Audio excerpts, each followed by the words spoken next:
Panginoon, sa pag-ingat mo sa aking ama't ina at sa buong pamilya ko.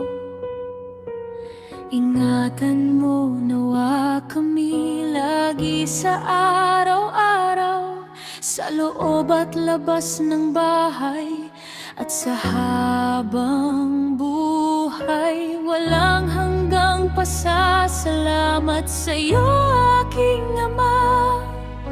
Patawad sa mga kasalanan kong nagagawa, mga gawaing